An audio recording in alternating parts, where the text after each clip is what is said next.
তুমি কি জানো উম্মত, আমি 23টা বছর টানা তোর জন্য কেঁদেছিলাম উম্মত। আমি এমন কাঁদা কাঁদছি রে উম্মত তোদের জন্য।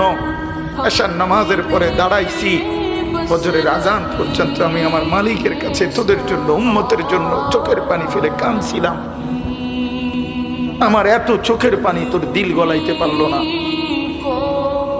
আমি তায়েফের পাথরের আঘাতে আমার পিঠটা চালনির মতো ছিদ্র ছিদ্র হয়ে গেছে রক্তে। আমি বুকে পেটে 2টা পাথর বাঁধছি ক্ষুধার কষ্টে। আমি উহুদের দান দান শহীদ করা রক্তে উহুদের ময়দানে পড়েছিলাম বেহুশ হয়ে। আমার ঘরের চুলায় 3 মাস রান্নার জন্য কোনোদিন চুলায় আগুন জ্বলে নাই। আমার এত চোখের পানি, এত রক্ত, এত ক্ষুধার কষ্ট, কিছুই তোর মন গলাইতে পারলো না, তোরে সেজদা দিতে পারলো না।